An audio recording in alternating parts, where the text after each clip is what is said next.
দর্শক, এই বাসাটি আসলে জানুয়ারির 13 তারিখে চুরি হয়। বাসায় কেউ ছিল না তখন। এই বাসাটি এটা ডাকবাংলোর ভিতরে জানুয়ারির 13 তারিখে চুরি হওয়ার পরে আসলে এখান থেকে বাসাতে কেউ ছিল না। বাসায় কেউ ছিল না। এখান থেকে প্রায় 10 ভরি স্বর্ণ এবং টাকা নিচ্ছে কত 50,000 টাকা পর্যন্ত এখান থেকে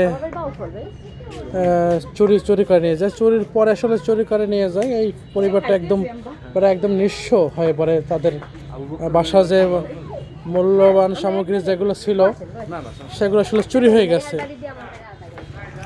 এটা একটি জেলা পরিষদের এক সার্ভেয়ারের বাসা। তো এতদিন পরে আসলে আজকে আমরা সকালে আসলে এই এক ফকিরের কাছ থেকে আসলে ঝাড়ফুঁক এনে আসলে একটি ডিম এবং গরম পানিতে সরিষা জল দিচ্ছিল। সেখান থেকে একজন এখানেরই স্টাফ রুটি খেয়েছিল। তো কিছুক্ষণ আগে আমতলিতে বসে অসুস্থ হয়ে পড়ে। তো আসলে যে পরিবারের এই মূল্যবান সামগ্রী চুরি হয়েছে বা চলে গেছে তারাই বোঝে তাদের অর্জিত কষ্টের জিনিস কিভাবে যায়। আসলে আপা, এই যে আপনার মূল্যবান সামগ্রী গেছে, আপনারা তো অনেক ক্ষতিগ্রস্ত হয়েছেন এইখানের, বিশেষ করে পরিবারটা ধ্বংসের মধ্যে এতগুলোর স্বর্ণ এবং টাকা গেছে। আপনারা আসলে কাউকে আসলে সন্দেহ করেন কিনা বা কি নিতে পারে? সন্দেহ আমরা ওইভাবে কাউকে চিহ্নিত করি নাই। সবাই সন্দেহ ছিল যে ভিতরে এরকম কাজ হইতে পারে না, আর নিজস্ব লোক ছাড়া এই কাজ হয় না। সন্দেহ করি নাই, সবাই মানে সন্দেহের মধ্যেও সবাই, আবার বাইরেও সবাই, এই আর কি।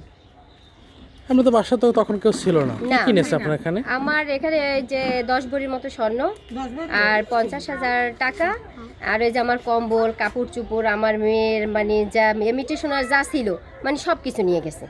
আমার মেয়ের চুল শুকানো মেশিন ছিল, তারপর প্রেশার মাপার মেশিন, তারপরে ওই যে ডায়াবেটিস মাপার মেশিন, আমার ডায়াবেটিস আছে, আর ওই যে জ্বর মাপার মেশিন, তারপর আপনার ইস্তারি, মানে যাবতীয় যা কিছু আসলে সব কিছুই নিয়ে গেছে আর কি। বিছনার কাপড় পর্যন্ত নিয়ে গেছে। আপনারা তো থানায় জিডি করছিলেন? হ্যাঁ, থানায় জিডি করছি আমরা ওই দিন। আসলে একটি পরিবার থেকে যখন এগুলো হারিয়ে যায় তখন এই পরিবারটি বোঝে যে তারা আসলে তাদের পরিবার থেকে কি হারালো বা তাদের মানে এত বিপদ। মনে করেন মূলত আমার শ্বশুর অসুস্থ, এই জন্যই আমার হাজবেন্ড গেছে, আর আমি গেছি ডিসেম্বরের 17 তারিখে ওই যে আমার বোনের বাসায় বেড়াইতে। তাই ওই যে ওর বাবা বাসায় ছিল, এর আগেও 1 সপ্তাহ ওর বাবা আর কি যাইয়া আমার ওই বাড়িতে থেকে আসছে, তখনও বাসা খালি ছিল, কিছু হয় নাই।